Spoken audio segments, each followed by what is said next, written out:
Guys, this isn't, and this that you should never compare Amtrak, at least on the Western routes, especially to flying. Flying is what you do because you have to. Amtrak is what you do because you want to. And I wanted to have the traditional menu, and we did.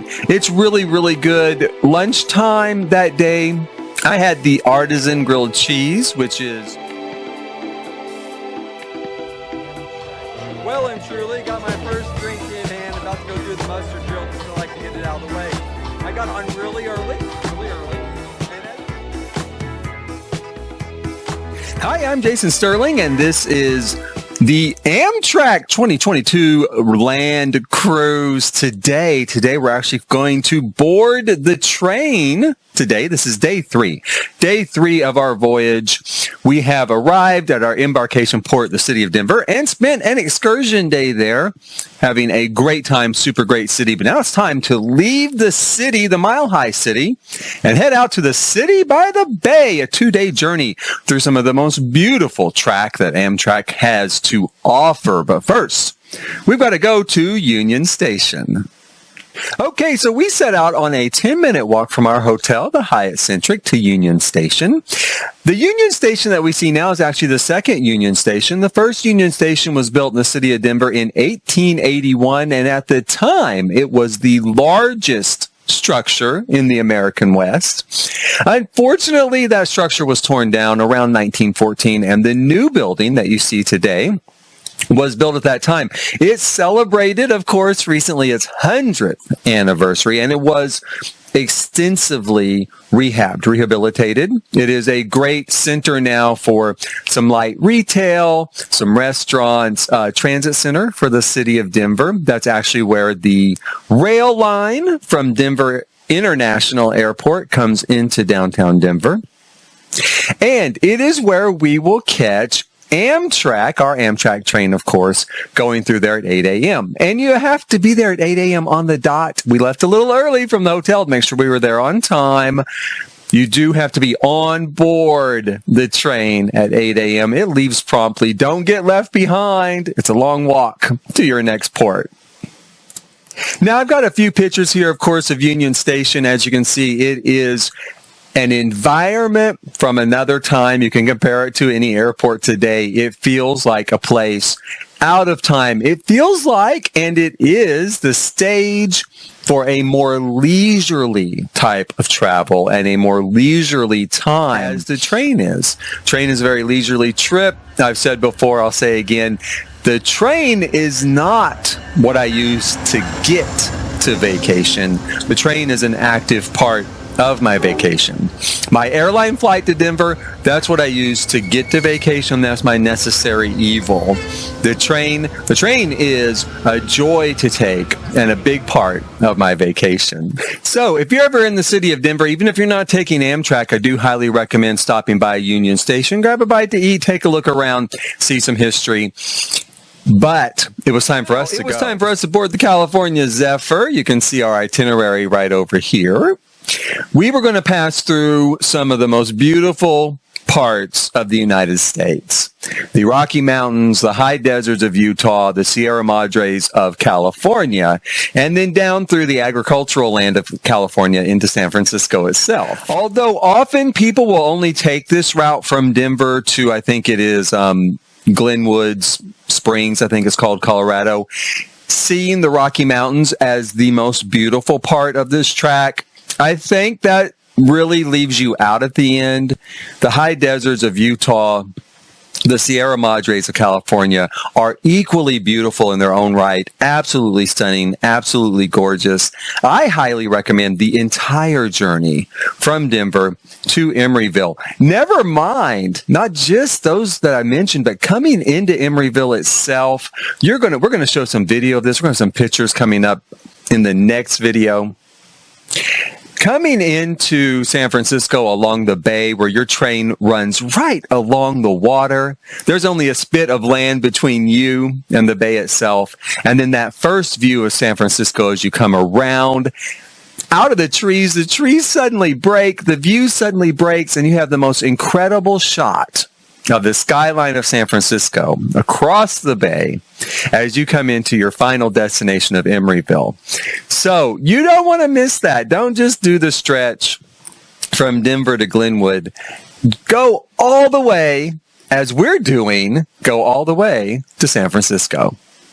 And at that point, we were boarding. It was a quick board. It's always quick to get on board Amtrak. We stopped by our room, our accommodations for the next 2 days. Beautiful, spacious room. A full tour of that is coming in a separate video. But we dropped off our luggage, plenty of space in this cabin for our luggage, and headed to the dining car. Now, if you're in sleeping accommodations on Amtrak, all of your meals are included in the dining car on the train. And as of right now, I think this is a COVID thing, but it does seem like they are keeping it semi-permanent. You can have your meals actually delivered to your cabin. My son and I, of course, went to the dining car for our meals. I love eating in the dining car. Your meal will include drinks with it, soft drinks, things like that. At night, at dinner, you also get one alcoholic beverage, or adult beverage, I should say, with your meal. That's included. Also included in the car, in your sleeping car itself, are bottles of water. And there's a coffee station set up that I don't know if it runs through the whole day. I've only used it in the mornings, but it is available in the mornings. On that particular morning, I had already had coffee at the hotel, so my son and I, after dropping off our luggage, headed directly to the dining car to grab some breakfast. Food on Amtrak is actually pretty good. You have a fairly good variety. Remember, we are on a train, a metal tube speeding along the rails, but it's actually pretty good. Breakfast, I think, is a high point. And we got settled in. Now, I'll tell you right off the bat, when you're eating with Amtrak in the dining room, if you're less than a party of 4, chances are you're going to be set with somebody else. They need to maximize the space. There's only so many tables. I, for one, really enjoyed that. It can be a great way to meet new people. And in our case, with this trip, the people we met were from entirely from Europe. So we met people from England and Germany. Super great, super interesting to meet someone from another country coming to visit our country and riding our rails off. I think in both cases, all the cases, they had come all the way from Chicago. So they were going all the way from Chicago to San Francisco. So they'd had this huge stretch of seeing the United States. So it was great to kind of talk to them and kind of pick their brains. And the first guy, this is what I'm really, really thinking about right at the moment, we met at breakfast, was from Germany. And after eating breakfast, we spent quite a bit of time in the dining car because you hit the great views right off the bat. So we spent quite a bit of time in the dining car. After breakfast, we could just kind of hang out there and watch the world go by, and it was gorgeous. So we talked to him quite a bit. And that's who I'm mostly thinking of at this very moment. But back to the food on Amtrak. The food on Amtrak is actually quite good. We had on our particular route the traditional dining menu, as Amtrak now calls it. Thank goodness. They also have what they call the flexible dining menu, which I always find a little funny how marketing will attach a term like flexible to something that's actually not as good as what it's replacing, so that you'll think, oh, yeah, it's not as good, but it's flexible. I like flexibility. Yeah, I like that. So we had the traditional menu, and I was thrilled. Now, on this particular day, I had French toast, as I've mentioned before. Like just in my last video, I love French toast. I'm probably always going to try it if it's on the menu. The railroad French toast on Amtrak is fantastic. Comes with some berries and some whipped cream. Perfect meal. It also comes with either bacon or sausage, or I guess you could even ask for both. I was not that hungry. I don't typically eat that much breakfast, so I just went with the French toast. My son had an omelet, which also was very good, again, because it's being made to order. It's being made fresh. It's not being reheated. It's not like the flexible dining menu. That's basically just TV dinners. So they just pop them in a microwave. So if you get an omelet, in that case, it's reheated, right? So I don't know if they even have omelets on that menu. I have no idea what's on that menu. I've seen some pictures, and it is just definitely TV dinners, kind of like airline food, which I can see why Amtrak might think, well, airlines do it, why shouldn't we? But again, you guys, you should never compare Amtrak, at least on the Western routes, especially, to flying. Flying is what you do because you have to. Amtrak is what you do because you want to. And I wanted to have the traditional menu, and we did. It's really, really good. Lunchtime that day, I had the artisan grilled cheese, which is, I'll post the menu here so I don't get the ingredients exactly wrong, but it's grilled cheese with like ham and turkey along with it. We also had some chips with that, or I did have some chips with that. It was really excellent. The dessert at lunch was fantastic. It was a chocolate, like a chocolate cake, but really thick and really dense and super chocolatey. My son and I actually split dessert that day at lunch. It came really quick after breakfast, right? Came really quick after breakfast. We still weren't super, super hungry, but we did go eat, and both of those items were so good. My son for lunch had the burger, and it was very, very good. And in fact, that's what I would end up having on the second day. My son had that artisan grilled cheese at lunch on the second day because it was so good on the first. He had tried a bite of mine. It really was good. So he had that on the second day. The second day for lunch, I had a burger. I do like the burgers on Amtrak's. Don't let this picture fool you. It came out a little slanted. It came out a little skewed. It was still good, though. I always like the burgers on Amtrak. It was really, really good. But even better than lunch for me, even better for lunch, is dinner. Dinner is a true old world rail dining experience. At lunch, you're still basically using disposable silverware and plates. Now, it looks quite nice, especially looks good in a picture, has a very nice feel to it. At dinner, they go back to real dishware, real silverware, and real glassware. So it is more of an elevated experience. And dinner is very, very good.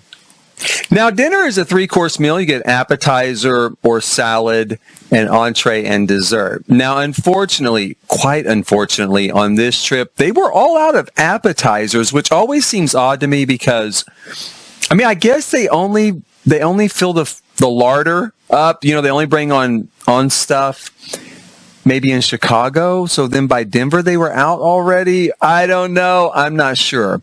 But the only option was salad. The salad was good. There's nothing wrong with it. But I'll tell you this. I've had the tamales before, and that's what I was really looking forward to. And they were so good. They are from the past. So good. My son, I thought, would really like the crab cakes. He really does enjoy those. I've not had that before, but they look good in the picture. Unfortunately, like I said, no appetizer. Now, the salad was good. The entrees were very, very good. I had the salmon.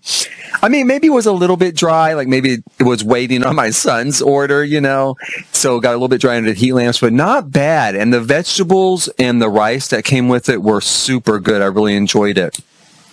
We also got a free adult beverage as adults on this train. I had a glass of Chardonnay, as you can see. And, that took a little bit of the edge off of not getting the appetizer. I will say that. I had about a half a glass of that. I didn't mind it so much anymore. Dessert, we had this fantastic carrot cake. Oh, boy, it was good. It was so good. Oh, my gosh. We also had cheesecake the next day, but the cheesecake was just cheesecake. It's hard to mess up cheesecake. It's on every single menu everywhere in the United States. I don't know, everywhere. They probably serve cheesecake in prison even, but it was good. It was just cheesecake. This carrot cake, oh my gosh, it was so good. Moist, delicious. The desserts are always top notch on Amtrak. They're always fantastic. They're probably pre-made. Sure, they probably are. Maybe they were frozen. I don't know. But they're still super, super good. My son had the tortellini for dinner. He said it was great. He found it great. And I did miss getting a picture of that. But, it's tortellini in a bowl. He said it was very, very good and was perfectly happy with it. The next morning, I did have coffee in my car. It was good. It was fine. There was nothing wrong with it. What can I say? It was coffee. It was hot. It was hot, and it had caffeine in it, and I enjoyed it. And it was pre-made. I didn't have to make it myself. Like in a hotel, you have to brew your own coffee. I know it's easy, but still, this was ready to go. All I do is walk up the stairs and grab it. At breakfast, I had a very simple breakfast. I had the continental breakfast. There wasn't much to it, and I didn't take a picture of it. It was just a bowl of like grits and some breads, and some milk and coffee again. That was about it. My son went for the French toast on that day. It was super excellent. Again, like always. Now, as I said, the menu's pretty limited. You don't have a lot of choices. I think it's enough choice, and the food is good. Lunch, we've kind of already gone over for that day. We each had our own dessert that day. He had the cheesecake. I had the carrot cake again. Oh, boy, that cake. Oh, my God, it was so good. I mean, I almost want to go book Amtrak for Texas to L.A., the Texas Eagle. That's the next one he and I will probably take. Texas Eagle to L.A. right now. So I can eat dessert again. It really is that good. It really was that good. We really did enjoy it that much. After lunch, we went through some of the best views that the American West has to offer. And that's what we're going to tackle in our next video. So please hit like, subscribe, and notify so you don't miss that. We went through an unbelievable spread of topography and climate in a single day, starting off in Denver in springtime weather, and within a couple of hours finding ourselves in a snowstorm and back to a winter wonderland after passing through the Moffat Tunnel. Along with those views, next time we're going to talk about the Amtrak experience. What's it like? Do you get bored? Do you feel trapped in your room? Do you feel claustrophobic? Do you have trouble finding something to do? We're going to talk about that and what my son and I did and how we handled it on the next video. And then we're going to talk about the room itself. What are the rooms on Amtrak like? We've traveled now in every single type of accommodation that Amtrak has, so we'll go over that. Why did I choose this room? What is the best room maybe for your trip? And how do you book Amtrak? How did I book this entire trip? How did I book Amtrak, especially coming up on the third video in the Amtrak portion of this series? I hope that we'll see you then. And in the meantime, thanks for watching.